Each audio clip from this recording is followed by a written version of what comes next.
Yo, what up? Welcome to another episode of the Oakland Warriors podcast. I'm Patrick, flying solo.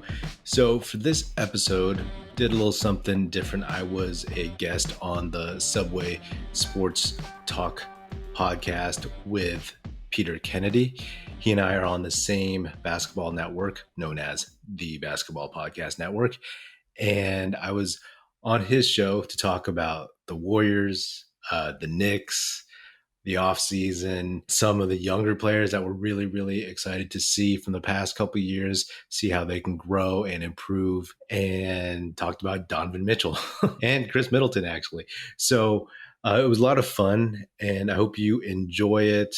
One of my favorite things, I'd never met or spoken to Peter before, but one of my favorite things is when two sports fans can just sit down and just talk. You know what I mean? Like this episode went on for a minute because we just kept talking about sports because we both love our respective teams. The Warriors for me, the Knicks for him.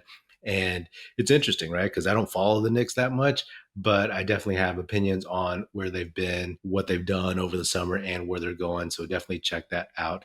And one more thing, if you are not watching this on YouTube and you're just listening to this on Apple Podcasts, Spotify, or whatever podcast player of your choice, please do check out the YouTube channel, youtube.com/Oakland Warriors. We've been having some interesting, fun, smart basketball conversations and chats. Yeah, check it out. Again, youtube.com/Oakland Warriors. And if you're watching this on YouTube, thanks for tuning in, and I hope you subscribe. Anyway, enjoy the show. Stand clear of the closing doors, please. Welcome to Subway Sports Talk. My name is Peter Kennedy, and I am your host. Thank you so much for listening, as always, to SST on Apple Podcasts app, Spotify, and now on YouTube. Joining me today from the Oakland Warriors podcast, here to talk hoops. We got Knicks topics, Warriors topics, amongst many other great things. Patrick Epino, what's up, my man? How's it going? It's going well, man. It's going well. Still basking in the glow of a championship, so I'm good to go until September. Yeah, you really are living, the best life possible as a basketball fan right now because you just won a championship. You have all these young players kind of showing out more or less in summer league, and you have like a core that's being built under the core that already exists. It's a very special place to be. And however, we're talking before we started recording, and you're saying how Warriors fans can still drive you up the wall a little bit, which as a Knicks fan with an actual incompetent franchise most of the time, it's hard to believe, but I guess it's true. Yeah, I mean, all fans are critical to some extent, but it's crazy, right? As much as I love Gary Payton II, Otto Porter Jr., Nemanja Bjelica, and what they gave us, they sacrificed their bodies, their souls, blood, sweat, tears, and they brought a championship to the Bay Area. It's like, hey, teams change, they evolve, and like, I understand that billionaires own these teams, right? But like, I'm not gonna argue class warfare, in when I'm talking sports. Like that's my happy place. So to me, it's like if you have Bob Myers, the GM of the Warriors, they're given parameters, right? And they're gonna do what they need to do. And I'll criticize them once I see how the plan ends up. But you can't just start having these knee-jerk reactions. I mean, you can. It's a free country. You might get an ulcer. But, to me, it's like, chill. This team just won a title on this very, very unique trajectory. And this is their fourth title in 8 years. So they've earned that kind of a little bit of cut them some slack. Give them some cushion there, 100%. Most franchises in the NBA would just laugh at the fact that Warriors fans could be upset in any manner, right? But with the way they've executed these catastrophic injuries and all this stuff post the Kevin Durant experience to get back to a finals and win it. I mean, it's unbelievable. But you're right. Fans will have their opinions, and you do get attached to certain players. And it's almost weird that fans in general always get attached to like 2 or 3 non-stars. Like Knicks fans are so famous for this to like get attached, like me for Frank Ntilikina or something like that. Like you might not even know who this is because his stint was so short, but like Mindaugas Kuzminskis was a guy who, me and my buddy were like, yo, this guy can really shoot it. We got to keep him around, but he was terrible. Like, well, we loved him anyway. Gary Payton obviously is a much different example because he was an actual player. But it's hard to be upset when you also bring in a Dante DiVincenzo. They also drafted so well over the past 2 years now that Kuminga, Moody, and if you want to count Wiseman, we'll talk about that in a minute. There's all these guys waiting in the wings to take these roles. It's kind of incredible. So we'll get more onto that in a second. But real quick, Patrick Epino, that's Patrick Epino on the social medias, and Oakland Warriors or Oakland Warriors Pod on social as well. We're going to talk Donovan Mitchell, trade possibilities, some Knicks talks, and then we're going to end up with some, I wouldn't say 25 under, more younger than that, maybe guys in their first, second, third year, just young guys in the league, some of the young talent that we're excited to look for in this upcoming fall and NBA season. So, Patrick, back to the Warriors here. Mm-hmm. When did it hit you that this was a championship team? Because there's probably ebbs and flows on the season, I guess, but is there a point that you remember saying to yourself, or maybe you're recording one of your episodes where you said, oh my God, this is real. We actually have what it takes to win the championship? Yeah, I thought in the summertime last year when they filled out their roster with free agents, because in those 2 lost years, the years where Clay was out, and then that first year where Steph had the broken hand, 2019, 2020, you knew it wasn't about those years. And in the 2021 season, like there was a lot of talk about wasting Steph's prime, but it was clear they were not a title contender. To me, it was like just looking, me and my friend that I have on the show a lot, Aram in Toronto, like he talks, we were talking about how it's not about this season, it's about the next season, which is just the season that passed. So I had a feeling that once Clay, Steph, and Draymond were healthy, depending on what you see, and then I was a huge supporter of wanting to use those draft picks on somebody.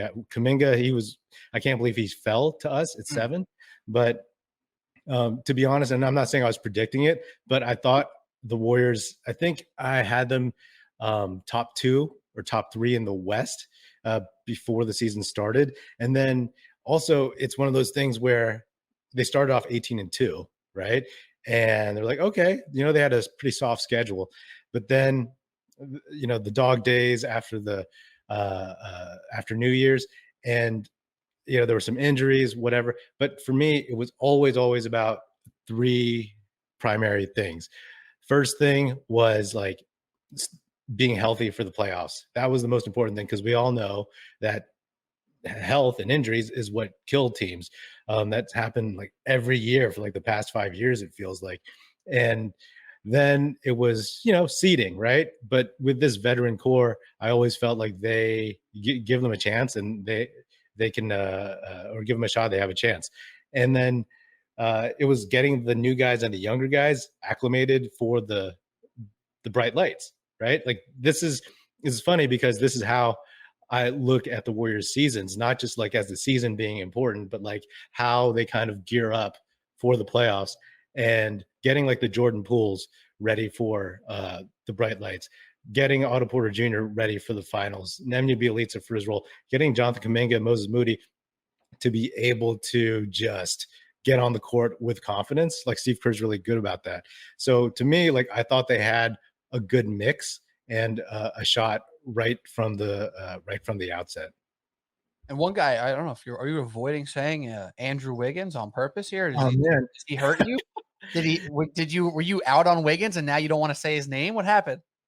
No, I just I forgot Wiggins, man. No, I was a supporter of Wiggins early on, but the thing about Wiggins was that, when he first came to the Warriors, I was like, where is this fabled athleticism I've heard about so much? Because he would go up soft, layups. Yeah, he doesn't have the best touch off the glass. If you ever notice, he settled for jumpers too. Yeah, he clanks a lot of stuff. So I was like, where is that? And then I think at some point early in the season, he was getting questioned. And then there was this Minnesota Timberwolves game where he just like dunked on Karl-Anthony Towns like 2 times massively, like 2 of the biggest dunks I've ever seen from a Warriors player. And it was like, okay, he could do that, And by the time the All-Star game came around, man, I was like, oh man, he might actually make this team, and then when I looked at who was up for like the front court spot for the West, it's like, well, if it's not Andrew Wiggins, it's gonna be the next people in line are Draymond Green and Rudy Gobert, and Right. no one's voting for them. And Draymond was hurt, so I was like, I've said like this might be the only time Wiggins makes it because there's a bunch of forwards in the West like who are hurt, like Zion Right. Williamson, Kawhi. Yeah. Paul George, at the time, yeah. And I'm pretty sure he got some help from one of the singers from BTS. Is that correct? Right? Is that a real thing? I remember seeing that on Twitter. I'm like, wait, did that actually happen? That's something that happens in the MLB All-Star team. Remember they had a ban like the Kansas City fans from voting because they were just voting in the entire Kansas City starting lineup, the Royals. Funny. Like That's I'm funny. pretty sure one of the BTS guys was like, yeah, Andrew Wiggins is the glue. Like vote for him for the All-Star. I think I did see that tweet. I'm not I've heard of BTS, but I also saw that the guy had like 4 million followers. So I was like, yeah, that definitely helps. Count it. That doesn't hurt. Doesn't hurt. Yeah. Now, I want to give you a little background for me, from my perspective on like my come up with the Warriors, because it's kind of interesting. Like as an East Coast guy and a Knicks fan and a hoop head, right? Like I'm an NBA junkie, so I'll watch as many Knicks games as possible. Obviously, right? They're my team. I'm on the East Coast, so that 7 o'clock hour for me, Eastern time, is taken up by the Knicks more often than not, which opens up the West Coast slot. So I think outside of the Knicks, I've watched more Warriors and Nuggets games than any other team I've watched like in my life. And I might watch as many Warriors and Nuggets games combined as I do Knicks games in a year because I watch them so frequently in that Western time slot, right? Mhm. So that whole come up was when I was in college when they were going off and they had their first championship run. And I'll never forget those moments. And now what was it, 6 years ago after the first championship? Is that right? 26, no, 2015. 2015. You're Yeah. 7 years into this. I mean, what to you is the most shocking about this core? About, I don't know, like, is it from the coaching perspective, from the front office, from the core stars? What's the most shocking to you now, 7 years later and 4 championships? That the Warriors are seen as like this prized franchise because I grew up with them being so god awful and embarrassing, and like I was around for some of those really really bad years, and so it's funny to see some of these like young whippersnappers who are like growing up. I Only saw no success. yeah, exactly. I saw somebody tweet out like, "Why are Warriors fans arrogant?" It's because we grew up with 3 World Series titles and 3, or at the time 3 World Championships. And I was like, "Well, get the hell out of here, man," because I didn't grow up with that stuff. But yeah, but what's really really like surprising is that like how homegrown this team is to me, and that this core has accomplished so much. Honestly, just the fact that like I don't know about you, but like I'm a huge homegrown fan talent. Like you want them to be your guys, you draft them, you organically see them fulfill their potential and whatnot. And I'll be honest, like when the Warriors got KD, I was happy, but I also knew right then and there that we were going to miss some of Steph's peak years. Obviously, he had great stats. They won a couple titles, etc. But I wanted to see what a Steph Curry coming off the first ever unanimous finals with 402 3-pointers could do after losing the finals. I mean, I would Right. have preferred it after winning the finals, but you know what I mean? Like, so I kind of wish I saw that, but with these with this core guys and then some of these newer guys that they've drafted, like that homegrown talent, it's like whenever anyone talks about trading them, when they talked about trading them for, hypothetically, I don't know if you caught wind of this stuff last offseason, the Warriors were like, where people were saying they should take the 7 and 14 pick and package Wiggins and Wiseman and Jordan Poole and everybody for Bradley Beal, Damian Lillard, Ben Simmons, Pascal Siakam, all the stuff. I was like, no, don't do that. No. And I'm just glad that they did. So the homegrown talent, the drafting, the development is what's impressive to me, because I'll be honest, I didn't think Steph would be this guy. I mean, not even half of this guy, to be honest. Right. Nobody thought, but yeah. Yeah. I didn't think Clay would be that guy. I thought Steph would be like Hersey Hawkins. I thought Clay would be like Trajan Langdon, like Draymond Green. I mean, it all just fit together, and honestly, credit to Steve Kerr and his coaching staff, or whomever, for putting those pieces together and seeing how they actually meld properly. Yeah, I mean, as a Knicks fan, I totally hear everything you're talking about, like homegrown talent, making the most out of your draft picks. Yeah. Man, it hurt my feelings so bad hearing you say that, as I just went through my head of all the first round picks that the Knicks never re-signed because they never quite worked out. Oh, yeah. It is the best thing, though. Like in any sport, the guy who you love the most is the guy who came up with your organization. Football, baseball, basketball, it doesn't matter. That's what makes it the most special. And it's not that the Kevin Durant championships weren't special. They were. But that's why this one, and all the players talked about it, was probably one of the sweetest championships they got of the four, if not the most, because of what they went through to get back to that point. And now we could talk more about those individuals who are now waiting in the wings to fill those roles. To me, what's always made the Warriors so special is the way they play basketball. Obviously, the development, all that stuff. I'm talking about more specifically of just performance-wise. The way they play, the way Steph gives it up and moves without the ball, runs off 99 screens, and et cetera. Like, that's what's so special. That's why I get so bothered when people are out here saying Steph Curry ruined the NBA.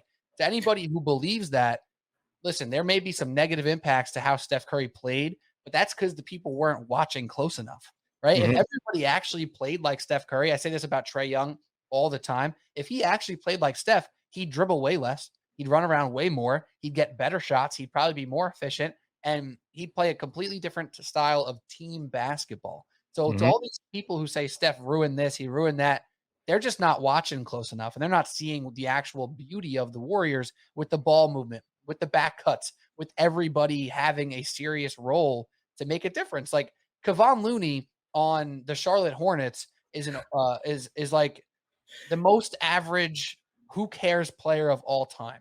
On the Warriors, he's been incredibly impactful. It's off the charts. So now we have Jonathan Kuminga, Moses Moody, and Wiseman. You just talked about this on your latest podcast at like length with your guy. What's his name? I'm sorry, from Toronto. Yeah, Aram. I listened to most of the episode. It was great stuff. So go check that out for the deep dive. But to give some more of the quicker answers here, out of those three guys, who now excites you the most to fit that Warriors mold to start lifting up the rest of the team? Wiseman, Kuminga, or Moody?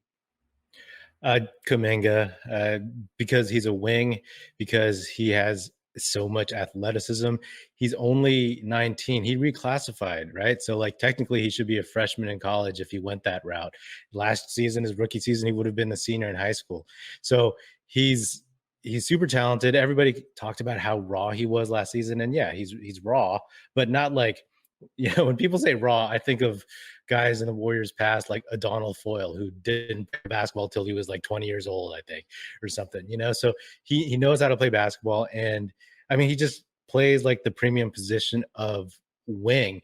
And, the Warriors throughout my lifetime haven't had the athleticism advantage over anyone. Even the current core, it's not the athleticism that defines them. So having somebody like that, that's what excites me. A couple years, or actually last summer, I was on my podcast talking to my friend, and he posed the question, who's going to be the best Warriors player in 2 years and then 4 years, right? This was last season. I said in 2 years, which would be next season, I said Steph. And I said in 4 years, which will be 3 years from now, I said Kuminga. I think he'll get there. But it's also crazy to me because as of today, Jonathan Kuminga, like in 3 years, he'll still be younger than how old Jordan Poole is right now. Wow. Like that's how young he is. Yeah, that's crazy. And I was a big Wiseman fan. I was leaning Anthony Edwards in that draft, but obviously he got picked first. But I think Wiseman has gotten kind of I mean, he's just been hurt, right? And then Right. what can you do? It's not his fault. Incomplete, right? Like it's incomplete. We don't even know what it looks like yet because the limited time we saw was kind of ugly as expected for a big joining a core of guys who played together for 7 years. Yeah, absolutely. And he has it's funny, right? Like during the his NBA career, the comps for him, like when he started and he was dribbling up the court and going behind the back and dunking on people, it was like, oh, he's comparing him to David Robinson on Twitter, highlights with him and Giannis. And then as it went on, it was like, oh, maybe he could be like DeAndre Ayton. Who's good. He just signed Right. a 4-year max deal. But then it was like in the finals, it was like, oh, he could be like a Robert Williams. All those guys are great. I would love to have all those guys on my team. But it's like he hasn't played. So it's like, next time it's going to be like, oh, maybe he could be like, I don't know, Uwe Blob. I don't know. Yeah. Right. Yeah. Insert backup center here, right? Like just anybody like 35-year-old DeAndre Jordan. Maybe he can be that, right? Like it's just going to get worse and worse. Well, and that's obviously pretty rough. But I mean, the Wiseman thing is tough because the bigs being the focal point of a team is so far and few between at this point. You got Jokic and you got Embiid. Like that's basically it, right? Yeah. Does that mean that you shouldn't pick somebody at 1, 2, 3, 4, 5, even if they project like a Wiseman style? Like Wiseman doesn't project like say Chet Holmgren, who is super cerebral and like passing the ball like crazy, shooting from deep a lot. Like he's not that style of player, but he has different tools that are just as good, if you will. With the Warriors, they kind of had the luxury of like, all right, we don't need Wiseman to be like a 24-12 guy. That's not what we need. So I think that's one positive for him moving forward, that he's not going to be looked at as like, yo, if you're not bringing it, we're losing. That's like the only positive. But I got to be honest, I'm a little bit nervous about his prospects just fitting into that motion system with so much movement. Like, where's he going to fit? Is he going to just have to watch Kevin Looney film and figure out how to play that role, or is he going to be more than that? It's tough to say. Yeah. I mean, I hope he's more than that. I think here's the thing, right? Like he played 3 games in college. He played 39 games his rookie season. He's been hurt for a year and a half. He played 3 G League games. They shut him down in March. I was like, the summer league is a success if he comes out of, he plays 4 games and he's not hurt, 4 games in a week. And that's good. His role is going to be so limited because what the Warriors have now, it's a different team from his rookie year, right? So they have all these new pieces and they have like all their guys back. So rim running, being a vertical threat, being just a big body, rebounding, which he needs to work on, and then slowly build for that. I was talking to a buddy of mine and he was like, hey, I think Wiseman's going to have to be in the G League for like the whole year. And I was like, I think they're going to do everything they can to keep him with a big league club and develop him that way. And he may get stints if he's rough around the edges, but he has they're going to set low expectations for him, right? As long as he's healthy, they're going to be like, he's the backup center. He's going to come in and they're going to put him in situations to succeed. He's rusty in summer league, but also, in summer league, there's a bunch of dudes who are trying to get theirs, right? So 100%. He's not a Chet Holmgren, you said it. So he's not going to come down the court with a ball in his hands, So I think, again, for him and for me as a Warriors fan, and I think for Warriors fans in general, they should look at the fact that, like, he's just like I said this past season, he's going to be one of those guys that you coach him up, you get his confidence up, you get his development, his skills up by the time April rolls around, so that you can insert him for 15 minutes in a game, for 20 minutes in a game. If Kevon Looney gets hurt, that you could start him in the playoffs against a big body, So that's the for him, he needs to take steps, but for the Warriors, he fills a specific need, and I think that's what people need to just like. Yes, Anthony Edwards, LaMelo Ball, it doesn't matter. It doesn't matter at this point. That's neither here nor there. He can help you win a title after he already just won a title. So, like you said, he doesn't need to go 24-12. I will take 12-7. Right. 12 and yeah, exactly. And you got to take out the idea that he's number 2 pick. Like that's just got to be out of your head and it's all good. Real quick on the Moody front, I would pick Moody for this year, right? If I had to pick out of those three guys who would be the most impactful this year coming up, I'd pick Moody. Just like the skill set, he showed some more dribble or some more pizzazz off the bounce, if you will, in summer league. I think he's a little bit more ready to fill like that off the bench 3-and-D role, where Kuminga is a little bit more of a wild card. I still totally get what you're saying over time, how Kuminga could grow into like this ultra player. So I guess we shall see. I don't want to spend too much more time on the Warriors. Got more stuff to talk about. So Patrick, let me just hit you real quick with this because I think I know the answer, and I think most people would probably know the answer, but I don't want to put words in your mouth. The Kevin Durant rumor has completely slowed down of him going back to the Warriors. I say thank God. What do you say when that rumor first came up? Were you like pissed? Were you hyped? Where'd you land there? Oh, I was. I don't know if it was pissed. I just kind of rolled my eyes. You're just like, ugh. I was like, it's a breakup. You don't want to go back to a breakup after a couple of years, right? Yeah. And we just won a title, man. Like, like I said, I enjoy seeing homegrown talent, see that stuff grow organically. And there are some people that just like who became Warriors fans that just saw the dominant dynasty. And it's like, hey, I'm okay with really just fighting for a title. I don't necessarily need to just, kick back and be like, oh, we're obviously going to win. That's not fun.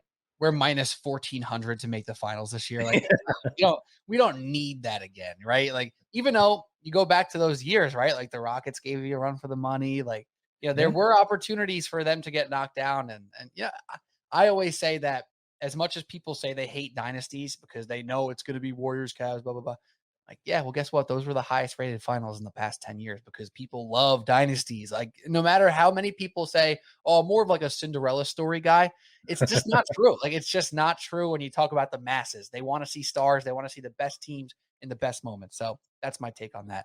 All right, let's talk more about the Donovan Mitchell side of things here. Move off the Warriors for now. Unless we think the Warriors are a trade target. No, they're definitely not for Donovan Mitchell. But we'll talk about the Mitchell opportunities. And then we'll, take that to the Knicks and what you think about the Knicks. Because something that I think is always super important that I try to bring that flavor to this podcast. I'm not trying to be like a Knicks crony, right? Like I'm not coming out here to just tell every Knicks fan what they want to hear. I think it's so helpful to hear somebody out of market tell us what you feel about some of the players on the Knicks or what they're doing, right? Because we're blinded.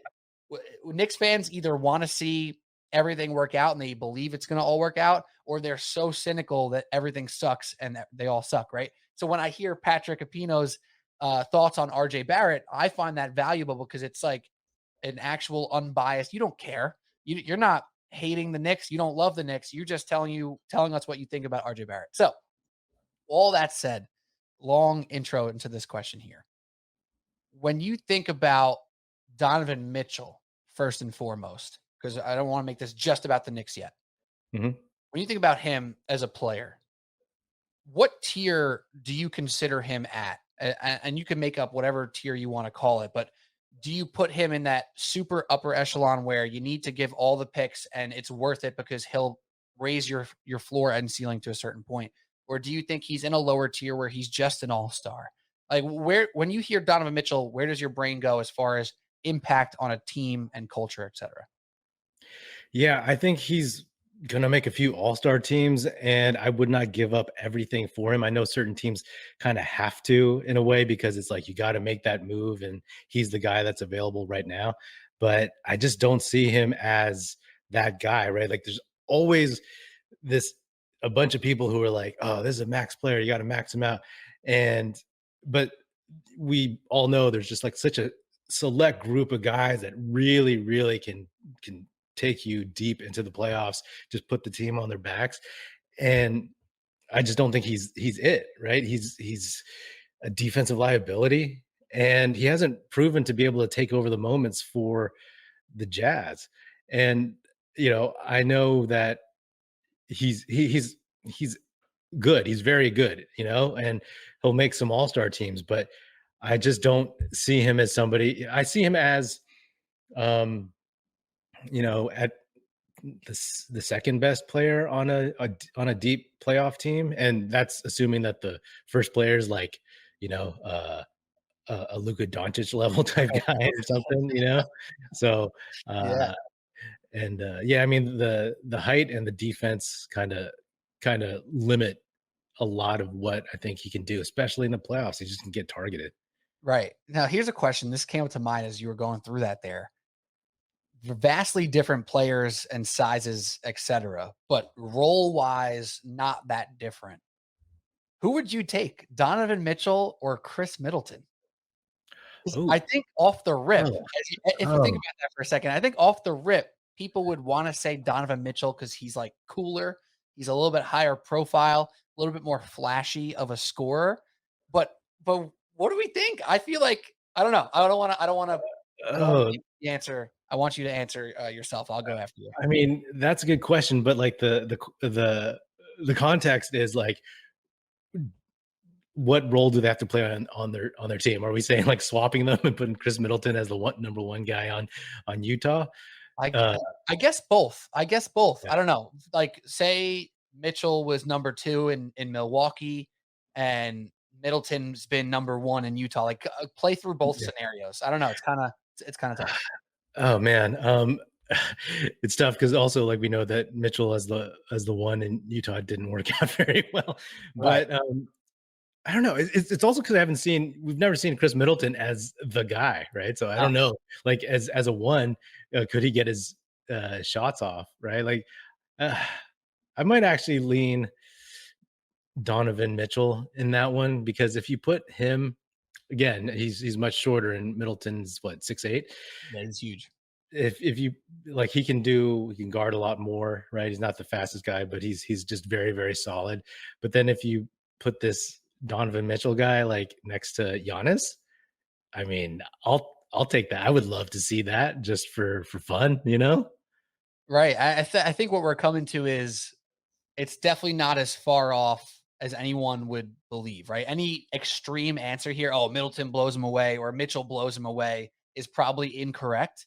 Hmm. It comes down to a style, choice, I guess. I'd lean Middleton. You mentioned Mitchell's defense being a problem. Like, that's Middleton's great on defense. He does all he needs to do. Yeah. He is the clutch time guy a lot of the times for Milwaukee. We just saw them not have him this playoffs, and it completely changed their prospects. Like, you could be looking at a finals loss, God forbid, Middleton was healthy, like, because Giannis and Middleton are a serious contender right there. Mhm. So I don't know. It's a tough question, really just a thought exercise. I'd lean Middleton, even though I love Mitchell, and it's been so tough being like a Mitchell fan and having to criticize him as a Knicks guy, a podcaster, etc. Like, I love Mitchell. I love everything he's done since he's gotten into the league. I remember watching his summer league game and being like, "Holy hell, who is this guy?" Right? But now, when you reach that point of all-star consistently, you get criticized on a different level.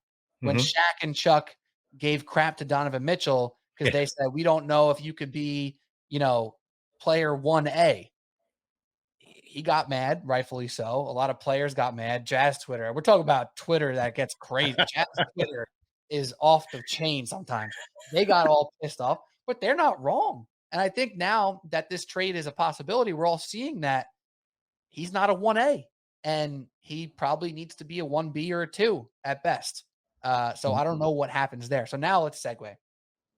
Are there any other teams that you would like to see him go to? Like, is there a team outside of the Knicks that you think makes sense for Mitchell, makes sense for the team that you've heard in rumors or on Twitter or whatever that you just find interesting enough?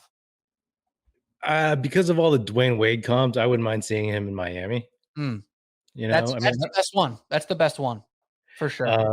uh, I'm not a Miami Heat fan at all, but I would just be curious also because I'd be curious to see what they would give up, to like what players or picks or whatever. Because obviously Miami has a lot of a lot of dudes are pretty good.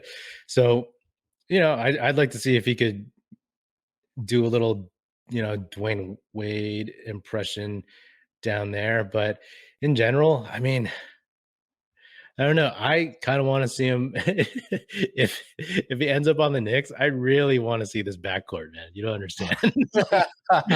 Like, it's gonna be really. I'm gonna tune in on League Pass just to see how that works. I can't tell if that's out of like nervous excitement that it's going to be kind of ugly or that you think it could be good.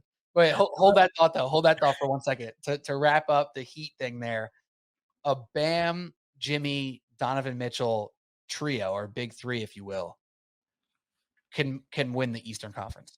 I think Yeah. that's fair to say. All right. A Yeah. Jalen Brunson, Sorry, Donovan sorry, real Mitchell. quick, because then you have Yeah, like we said, then you have Donovan Mitchell is basically your third best player. I mean, right. Just that's go kind of score. Just go yeah. score and keep your body fat down. You're good. Yeah, exactly. Like That's what I tell myself every morning. score and keep the body fat down. That's good. Like Tyler Hero would be gone. Duncan Robinson would be gone. All the picks would probably be gone. But I don't know if the Jazz want the Heat picks. They're consistently good. Like, why would you want those picks? They've been bad like 2 years out of the last 20. So it's kind of a tough pick to have there. But I don't that core is crazy. I'm league passing into the Miami Heat if it's Jimmy, Donovan Mitchell, and Bam too. Yeah. On the flip side, though, Patrick, Brunson, Mitchell, Barrett, Randall, albeit a huge upgrade for the Knicks. I don't know. You were laughing before. So what do you think about that backcourt and that core? The backcourt, I would want to see it because I just would want to see how they play defense, how the whole scheme would work. And yeah, I mean, I said it for kind of just entertainment value. I want to see how it is. I think on offense, they'd be super entertaining. Two guys who can handle the ball, who are really, even though they're short, they're both really strong and thick, and that'd be interesting.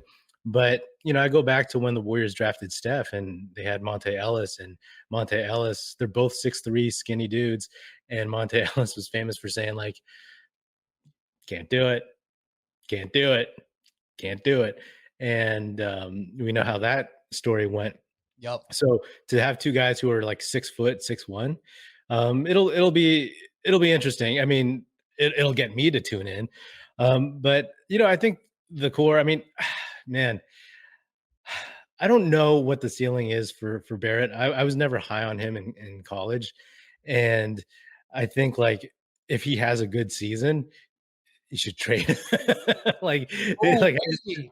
his trade Oh, value as high as possible. Like move him and Randall. I mean, I just don't know if he'll get back to what he was, 2 seasons ago. Peak Randall. Yeah, yeah. Oh my God. Wait. So you just kind of opened up a can of worms. And this is exactly what I'm talking about when I love to talk to people out of market. Yeah, Because you're looking at it as a just rational NBA fan thinking about any franchise like across the country, right? Like if I'm going to talk about what I think the Cavs should do, with Colin Sexton, I'm being completely unbiased. Like I've watched Colin Sexton, I've watched the Cavs. I don't really care what happens to the Cavs, right? So I'm going to just tell you what I think. That's exactly what you're doing here. And the idea of like there must be some Knicks fans listening to this right now being like, "Oh my God, what did he just say?" Like, oh my God, RJ Barrett goes off, then we got to get rid of him. Like that's crazy, but it's probably really smart, right? So I love RJ. We're talking about homegrown talent. He's the type of dude who you want as homegrown talent because he's been getting better every year. He's adding stuff to his game every year. He cares, right? It's one of those underrated thing about being an athlete, a professional athlete. How much do you care night in, night out? RJ Barrett cares a lot. So it's hard to now think of him as just like a trade chip because he had a good year, but it might be genius, right? Like that might be genius. Like, is he good enough to be what on a championship caliber team? I What mean, is that? 2, 3? Like where does he land in that ranking? I was gonna say 3, but my question to you is, at this point in his career, not when he was in college, not when he was getting drafted, but like, who's his comp right now to you? Oh, so it's a tough question because there's not a ton of like successful players who have his exact play style right now. Mhm. Like he's kind of inefficient inside, though he has the tools to get better there. He might get better there. Um, oh man, it's a tough like maybe like a Jalen Brown. Mm. Obviously, when you're thinking of a lefty, it's really hard to not think of another lefty, but like Jalen Brown is no, that doesn't even really work for me that much because he's much more efficient when he actually decides to slash. Like the jump shot is probably relatively equal. RJ is probably a little bit more locked in on defense, but I don't know. And RJ is a better passer. Jalen Brown's a better scorer. I don't know. It's not a great comp. Off the top of my head, I don't have anything. Do you have anything off the top? honestly, like I don't think he He doesn't comp well to people because his style is a little bit funky, if you will. yeah, and when you say Jalen Brown, like I just see Jalen as more athletic, Way more and bouncy for sure.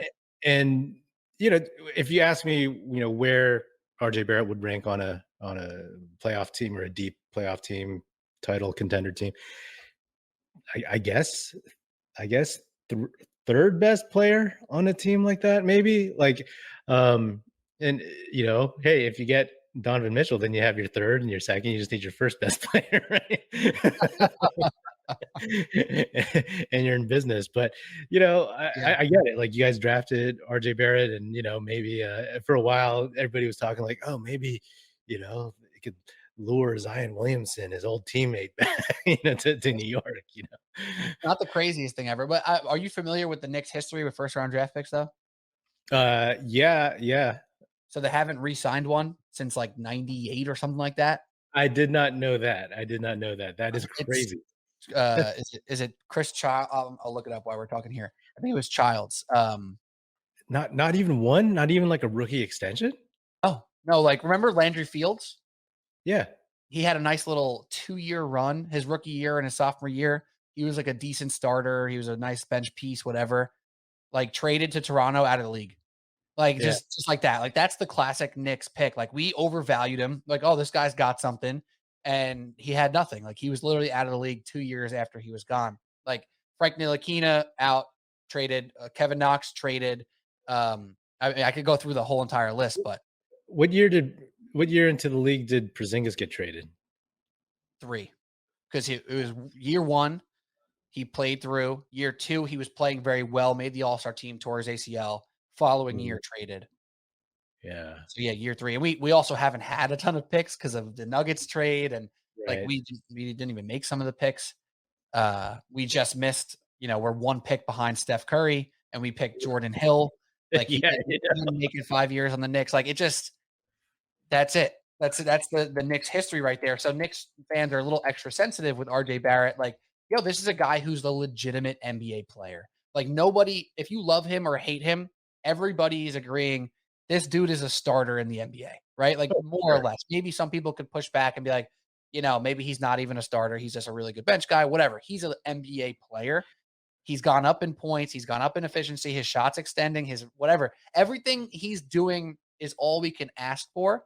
But all that being said, he's still not like that guy. And he's Yeah. not particularly close to being that guy. Yeah. And I mean, just another thought exercise. How many All-Star games can you see him making in his career in the 2 East? at most. At Yeah. most, like 2 or 3. I think like the way it works with all stars is like if you make one, you're more likely to make another, kind of. So if he's in New York and they're winning and he's averaging 22 points, like he'll make like 2 or 3. And that's Mhm. not unrealistic. The most unrealistic part is them winning consistently, to be quite honest. But I could see him making. I would put his over under at 1.5 to be frank, and I would probably take the under. So here What here you go. By the way, if you're seeing this list here, if you're watching Yeah, on YouTube, here's the list. It's missing the most recent first round picks, but we don't need that. right. It was Wow. those are all the picks back to 1996 since they re-signed somebody. I remember all these drafts, man. And like some of these guys are real players, right? Like Channing Frye, great career. Nate Robinson, not a bad career. Wilson Chandler, Gallinari, all like decent careers. Tim Hardaway, he got traded, Mhm. then came back, and then got let go or traded again. So like I don't even know. We've had no luck with first round picks. That's why it's so hard to not go for RJ to keep him around. I remember how excited the Knicks fans were for the John Wallace pick. What, he was like late first round, right? He was like end of first round or something. Oh, honestly, I was only 2 years old at the time, so I don't. I'm not even gonna pretend like I know. Um, I guess my other question is, wait, so he was 2019 draft, Barrett, right? Yeah. Where do you rank him in that draft? Let me pull it up so I could be fair here. But Because that was a draft with Zion, um, John Morant. Morant, Garland, Yep. um, Jordan Hunter. Poole, Tyler Harrow. By the way, I didn't mention this in the Warriors part of the podcast. I am a huge Jordan Poole fan. Like this entire year, he was one of my favorite players to watch. He was so freaking fun, and everyone talked about him with the shooting, obviously. But what impressed me the most was like the passing, the transition, all getting to the rim. He was doing incredible stuff. So right now, I'm going to rank this by win shares, Okay. just as a rule of thumb here. RJ Barrett is ranked 16th in win shares. Now, however, some of the people ahead of him who you can argue about, Matisse Thybulle, definitely a better win share guy because he doesn't shoot as much, so his numbers don't go down. He's just a defense guy. So I think RJ's better than him. Cody Martin is ahead of RJ Barrett in win shares. Darius Garland, we mentioned already. I think he's better. Hero is definitely a better scorer. We can argue who's better by themselves, right? Like Hero's in a better system. Grant Williams, better role player, but not a better like focal point. PJ Washington, probably same. Keldon Johnson, Zion Williamson, Cam Johnson. Like some of this is tough. Some of the players here are better, but some are just role players who happen to get better win share numbers, if you will. Like Brandon Clark is the number one win share player from that draft right now. And no one's saying he's better than John Morant. He's not better than Zion. Zion hasn't played enough, but yeah. Right. Yeah. So he's probably somewhere like 8th. Yeah, I was gonna say top 10 for sure.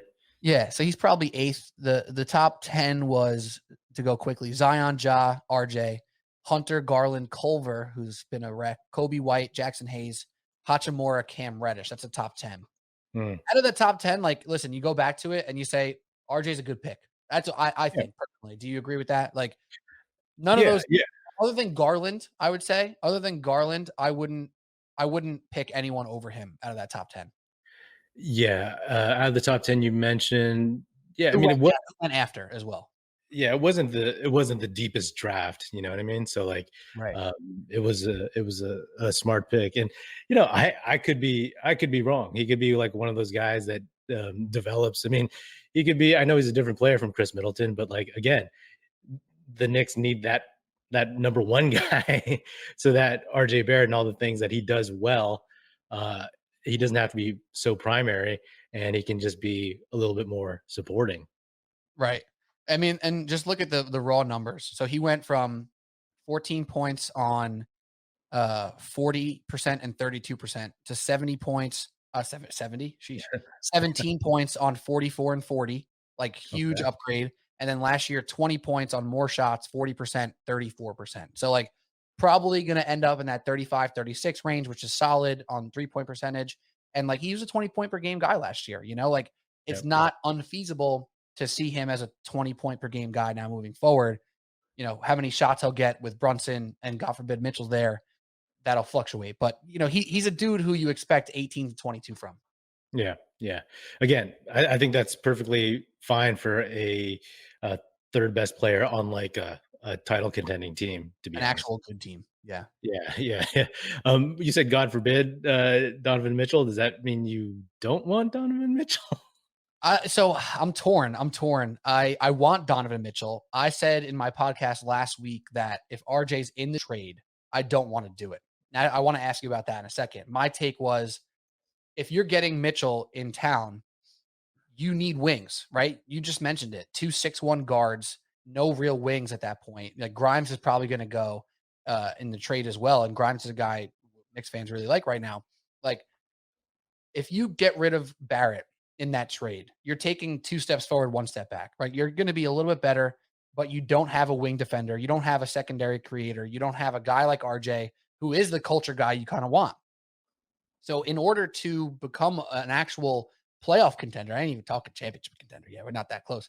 But to be like a team to expect a 5 seed, I think if RJ goes in that trade, the chances of the Knicks being a playoff team and not a play-in team go down. And then what's the point of having Mitchell and Brunson and Randall, I guess, to be in the play-in tournament, right? Like that doesn't seem like a smart thing. It also helps that the Jazz probably don't want RJ Barrett because he has to get paid. They're going to probably have to trade him again. Like, do they really even want that? Like, probably not. So that's a benefit to us. But now Ainge is asking for who knows how many picks. I don't know. I want Mitchell, but I don't want the cost to be RJ and all the picks and stuff, right? Mhm. So that's kind of my take. Get better and then get better again. Like be relevant, be consistently good, and then grow again off that. I don't know how the money would work, but you cross that bridge when you get there, I guess.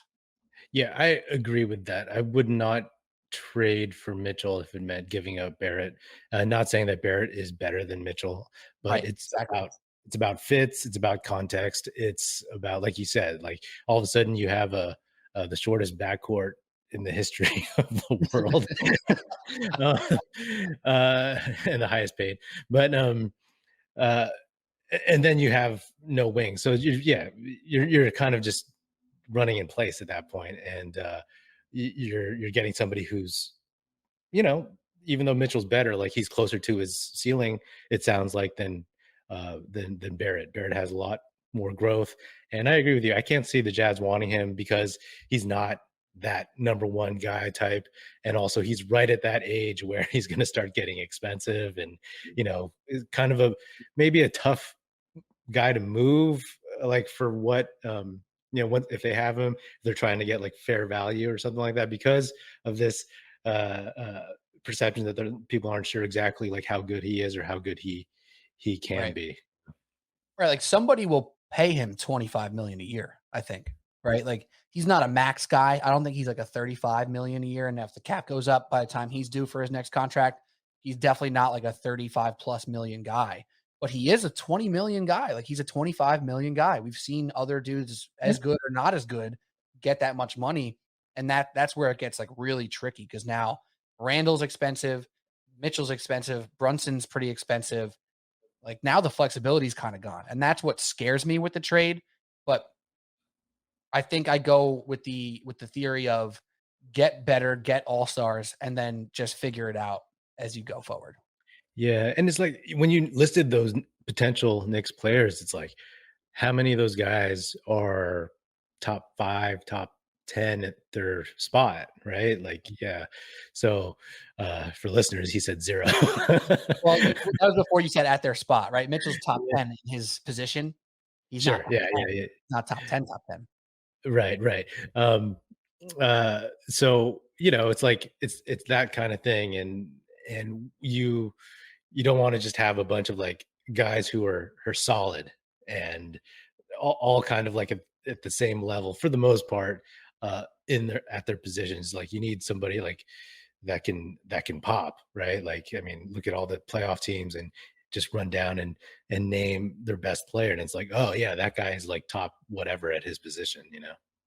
And we've even seen with the Luka Doncic's of the world and even to a lesser extent, like Giannis before Middleton became the clutch guy who helped them win a championship. Like one guy can't do it alone, right? So you need multiple dudes. You need a core of people. So to have a better core is more important than just having Donovan Mitchell, right? So that's why it's important to me. So I think the most realistic trade from a Knicks fan perspective is it's Derrick Rose's contract, it's quickly Toppin and Grimes, and then picks, and that's a lot. Like that's the depth of the team as well, and quickly people like Toppin came on at the end of the season last year, and Grimes. I mean, if you're talking summer league, he just freaking dominated in summer league. He showed a lot of stuff. That's a guy who the Jazz are probably saying he's definitely we need Grimes and all your Mhm. picks. So is that seem like a reasonable ask from a Knicks perspective to you? All those guys quickly Toppin, Grimes, Rose's contract, and a plethora of picks. Is that too much or is that right?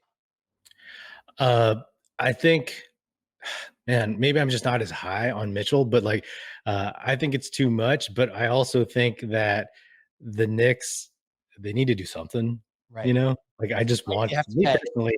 me personally, as a fan, like on the other side of the country, basketball fan, I want to see the Knicks be relevant. I want to see them be interesting. And I think with Mitchell and Brunson, they're interesting maybe for some good reasons, some bad reasons, as I've talked about.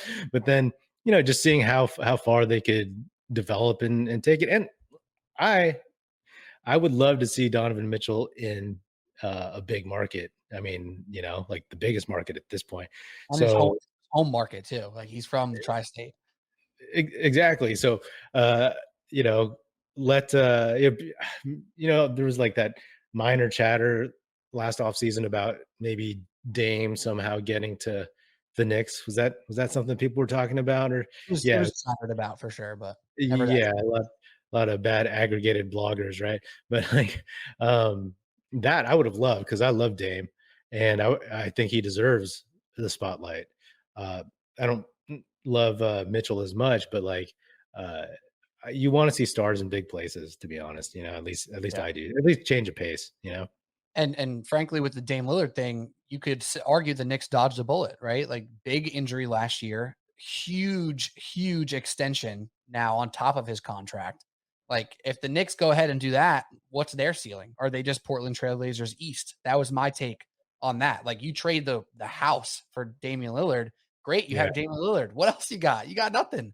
You know what I mean? So it's like exactly. a tough thing to really navigate. Exactly. And, the Warriors, when I was growing up, history of trading like a bunch of dudes for one guy and it just not being it, all of a sudden it's like you're awful for years now. Right. And, you always think about the Herschel Walker trade, right? It's like you trade all that stuff for one guy.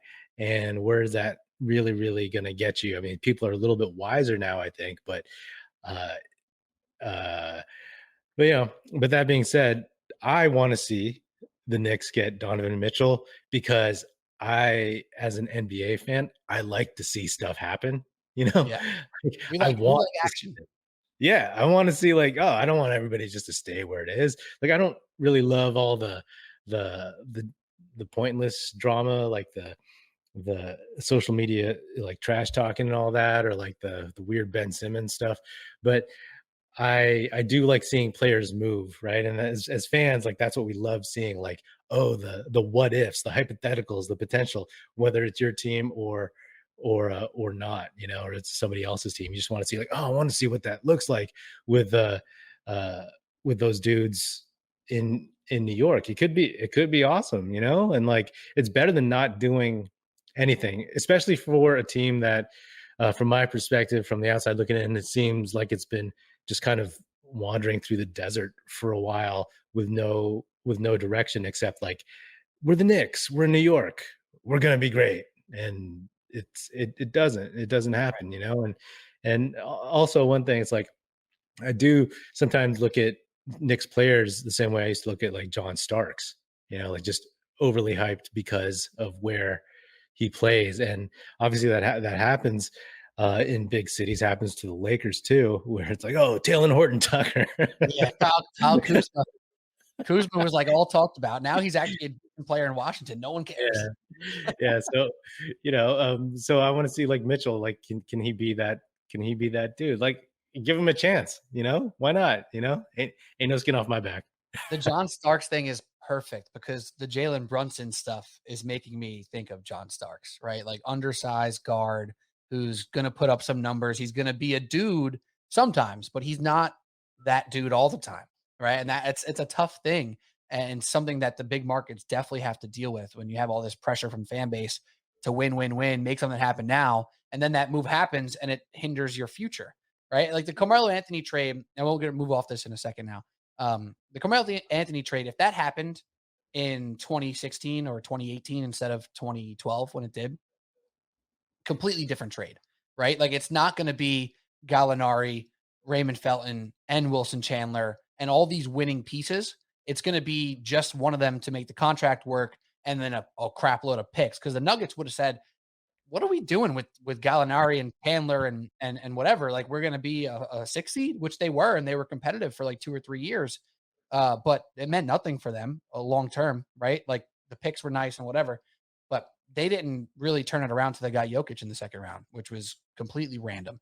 So if that Melo trade happens today, you're only giving up one of those pieces and the core could remain intact. And now Melo has players to play with. Instead, they had to scrap together old players like Jason Kidd and Tyson Chandler wasn't super old, but you get the point. J.R. Smiths of the world, etc. They put it together for a year or two. That was it. That was their window. And if that happens today, yeah, you don't have any picks, but you have actual players still. So that's something that I kind of debate with now too. If we give up quickly Top and Grimes, guys who are serious depth pieces, how much does that hurt them moving forward, as well as giving up all these picks? So it's like insanely tough thing to navigate and to try to build a serious contender. Yeah, I mean, that's a good point, like, the way that trades happen now and whatnot, because you better be certain to some extent that, like, the guys that you're going to have are going to be able to take you somewhere because you're not gonna make it up in the draft.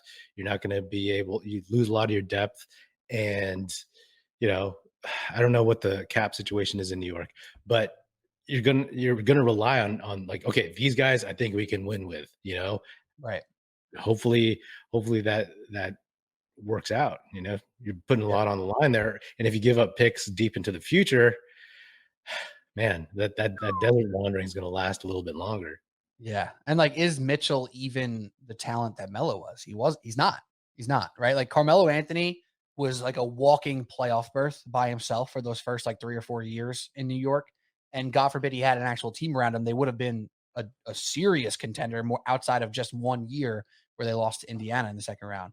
Like Yeah, Mitchell probably is a walking play-in berth at this point in time. Not like he's not putting your team in the top 5 in the Eastern Conference by himself. It's just not going to happen. So yeah, I don't yeah. know. Oh God, it's stressful. As we sit here, I just noticed that behind me, over here to this point right here, is a Spider-Man album, Into the Spider-Verse, and we're talking about Donovan Mitchell, Spida. Is that a sign? What is that? Does that mean anything? I don't know. If it spontaneously showed up there, it means a lot. If it just magically showed up, that's Yeah, amazing. I don't know. I don't know if I'm going to look too deep into that. The action never ends at DraftKings Sportsbook, especially this summer. With tons of ways to bet on all your favorite sports, you can fuel your fandom and feel the heat of the season like never before. Plus, right now, DraftKings Sportsbook is giving new customers a risk-free bet up to $1,000. That's right, make your first bet up to $1,000, and if it doesn't win, you'll get another shot to cash in. You can throw down on all the major actions for baseball, golf, MMA, and more. Plus, with same-game parlays, spreads, money lines, over-unders, and props, your betting options feel endless. I'm looking forward to all those Giants Dodgers matchups because it's just one of the best rivalries in sports. So we'll see what the odds are for those. Best of all, DraftKings is safe, secure, and reliable. You can deposit and withdraw your cash whenever you want. Download the DraftKings Sportsbook app now. Use promo code TBPN. Make your first deposit and get a risk-free bet up to $1,000. That's promo code TBPN only at DraftKings Sportsbook. Minimum age and eligibility restrictions apply. See show notes for details. All right, Patrick Apino, we have one more quick topic. We'll do this one quickly so we can get out of here. Oakland Warriors podcast. Check it out on all the podcast apps, on YouTube as well, and on the socials. So let's do our last topic here. I want to talk about young players. We just came off Summer League. We have all excitement for the upcoming season, even though we're a little bit away. We got football around the corner, baseball's in the thick of it. But these young players are the future.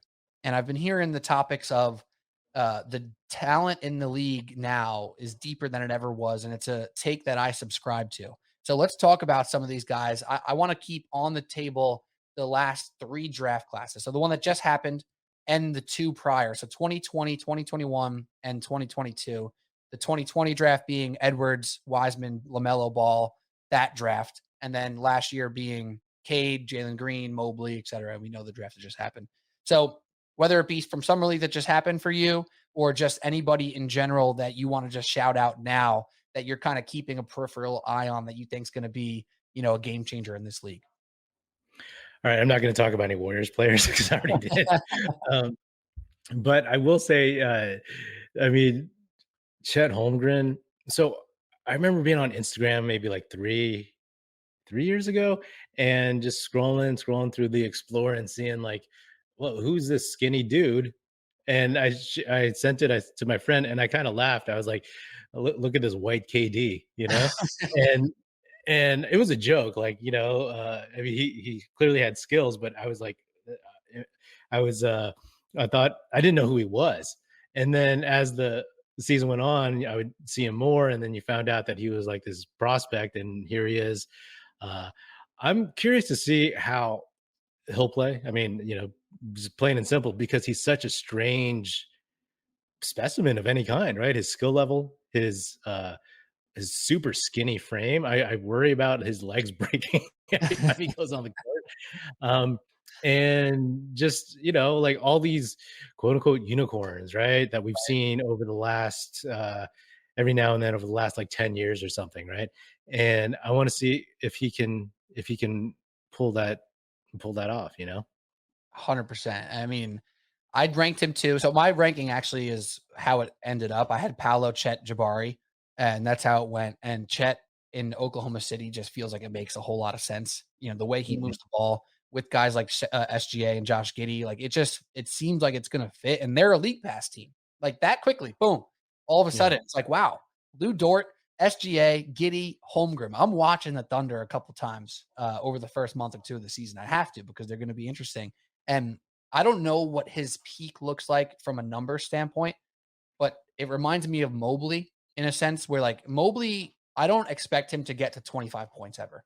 He might prove me wrong, but his impact exceeds his numbers. And Chet could be that type of guy as well, especially if he is contesting at the rim like he looks like he can. If he's moving the ball, all of a sudden averaging, 4 or 5 assists a game is something that he can do.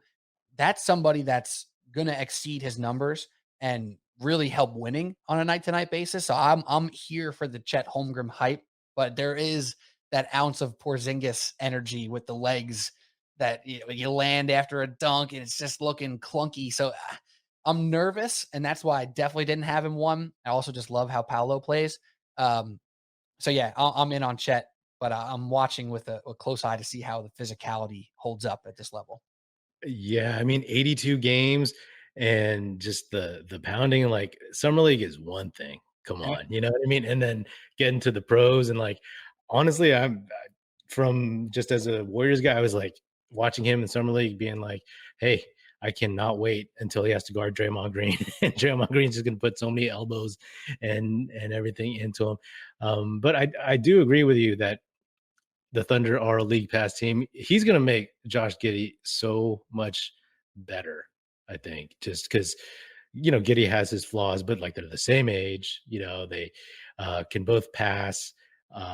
And it doesn't just fall on Giddey to be point. I know SGA will have the ball in his hands a lot. I'm curious to see how that'll work out, actually. SGA and Giddey, Well, I think the Chet thing helps a lot because he can space the floor. Like SGA has been great at slashing and getting to the rim. And I love SGA. I'm a big fan of his. And the last thing you want for SGA is a clogged up paint, right? Same for Giddy for that matter. And the fact that Chet can hang out on the perimeter and knock down or even pump and go off the catch on the pick and pop, like it becomes a dangerous offensive group for sure. Um, yeah. I'll move on to keep it with this draft real quick. I mean, Paolo, we don't got to talk about the number 1 and 2 pick too much, but I love Paolo. I thought what impressed me the most of him is his passing as well. I'm a big guy. Who's your best player? Can he facilitate? Can he make other people better? And I saw that from him in college. I saw that from him in summer league. So I am super pro Paolo. And Jabari, impact will be there. I don't see him as a superstar per se. I think he's another guy whose impact could exceed his numbers from a defensive standpoint. The shooting is definitely going to come around. But I think Paolo is going to be the best guy in this draft. And it felt good watching Summer League where he just looked off the charts. Yeah, yeah. No, I think he's definitely going to be fun, and I agree with you. Like can he make your other guys better? And I think that was a bold pick by Orlando last second to do that. And maybe this helps Orlando after the last couple of drafts kind of sort through their malaise of like all these random dudes, a lot of injuries, but a lot of dudes who are like really, really similar. You know what I mean? Like how many 6'4" and under guards do they have? Yeah. And It's you 6'4" know, under guards and then just super long people who don't know what to do on the court. that's why I thought like, oh man, if they get Chet, it's like, like they're gonna have him and Jonathan Isaac, you know what I mean? And uh it's I think the Wagner pick was a solid pick for them. And I think this pick, so they're starting to round out like those other really, really like glue guys, those guys who can, like you said, make other dudes better. And I just gotta say, man, like I noticed this at the beginning of last season because last year's 2021 class was such a deep, talented draft. There are still some, but there aren't a ton of terrible teams that don't have talent, that aren't going anywhere. They don't have a reason to watch. They don't have a future. Even like the Rockets, they had such a decent draft. I mean, they had a really good draft last year, and then they had a pretty solid draft this year. So you have a team like that. I mean, the Kings are still the Kings, right? But like a lot of the bad teams, they have some of these younger dudes from these past 3 drafts, and they're looking even better. I mean, the Pistons. You kidding Oh me? yeah. Like, Oh my God. ugh, dang, man.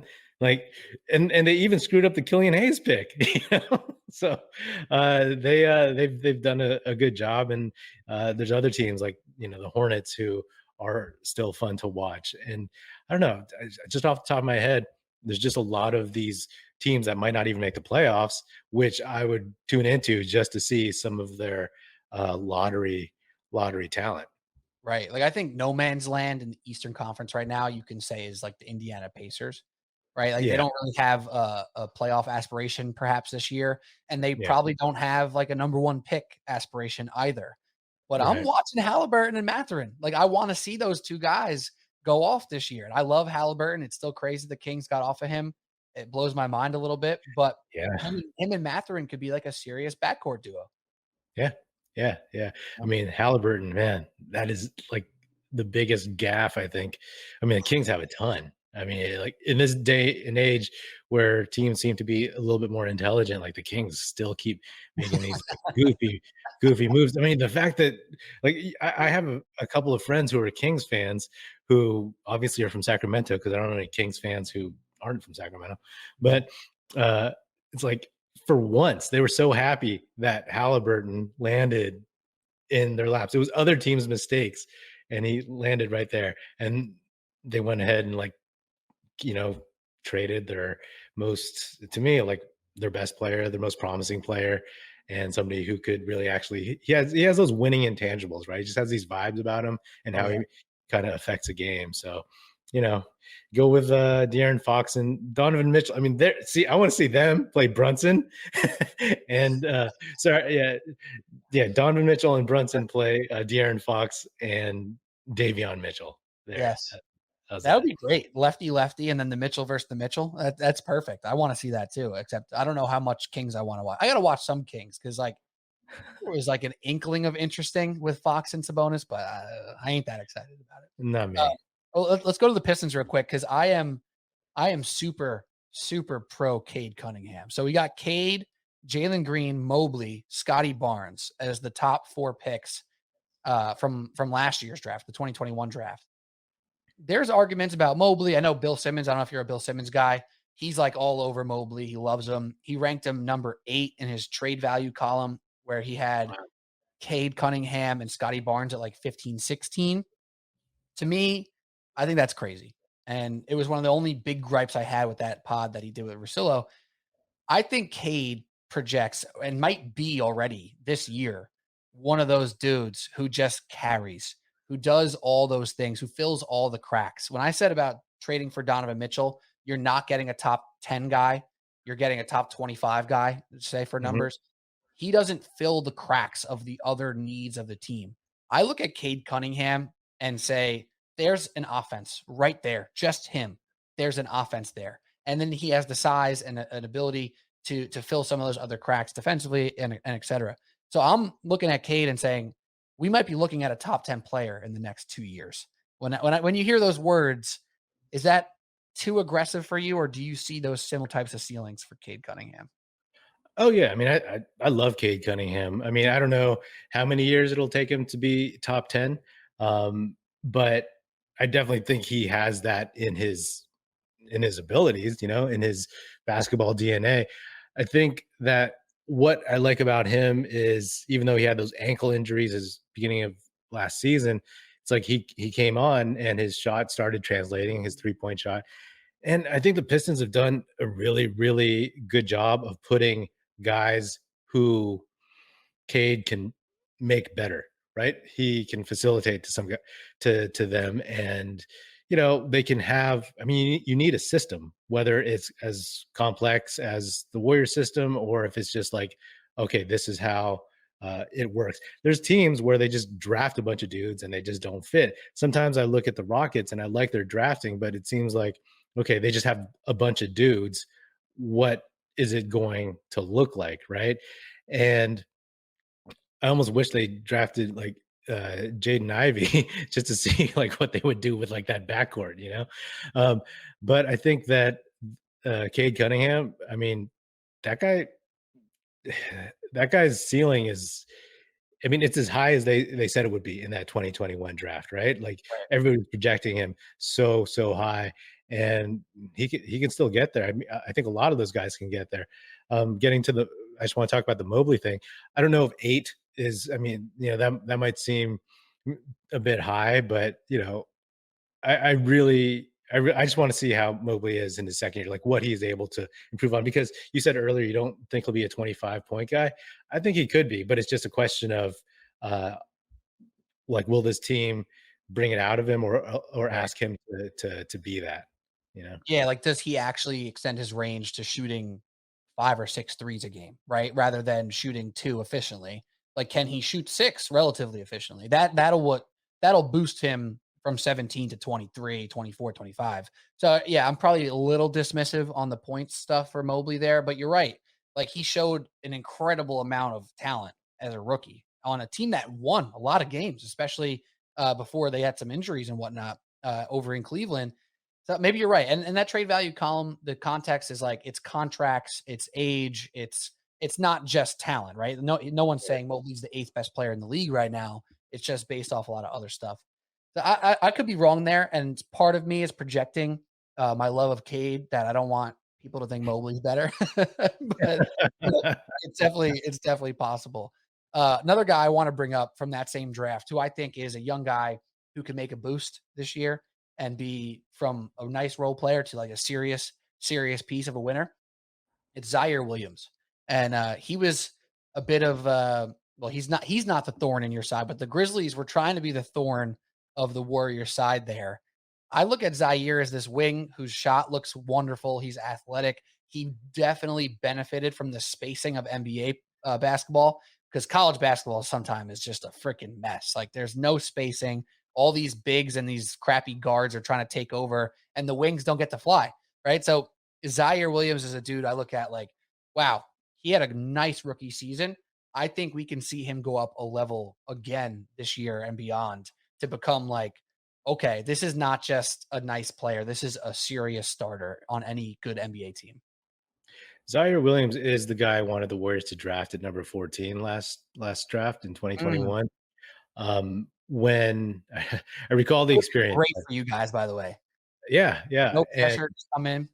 yeah, and I remember the draft because I was watching, and when Adam Silver, the sixth pick, said out of his mouth, it was like, I was like, what? Josh Giddey? I was like, yes, okay, we got Jonathan Kuminga at 7, right? And after that, I was uh, like Ziaire Williams was always at the like one of the guys I wanted the most because of his, like, I agreed that he was good in high school and he just had a really funky year at Stanford, Yeah. and his size, his shot, all that stuff, it could get fixed, whatever. Like they could get his shot to come off higher, to get it off quicker, all that stuff. And I just, yeah, like you said, I liked his size and his ability to put the ball on the deck. And I thought, you know, the low pressure situation would be awesome. I'm super happy with Moody, but watching Ziaire, the one dude on the Grizzlies I could not be mad at because I'm still a fan. Once he puts a dagger in a war against the Warriors, then I'll be like, I hate that dude. But I was pulling for him because you know, I think he can really, he could be like he could rise up quite a bit. Yeah, it'll be interesting to see how much of a role he ends up playing there because they had this team that's like, if you really think about the Grizzlies, like they should never be that as good as they were last year. If you just look at their pieces, but they play a style that's amazing, and John Morant's like an incredible number one for them right now. So I'll be interested to see how he gets his shots off this year. Any other guys you want to shout out? Anybody young in that last couple drafts? Any random guys, late guys from this draft? Maybe I'm putting you on the spot, obviously, but if anyone I comes to mean, mind, shout them out. you know, like I'm a huge Anthony Edwards fan. I mean, he's obviously not uh, he's not like a late draft guy. He's the number one pick, right? And when the Warriors had the number 2 pick, I would envision like Steph and Clay, and then like this crazy athletic dude coming off the bench for a while and just giving this nutso change of pace, and how much fun that would be. And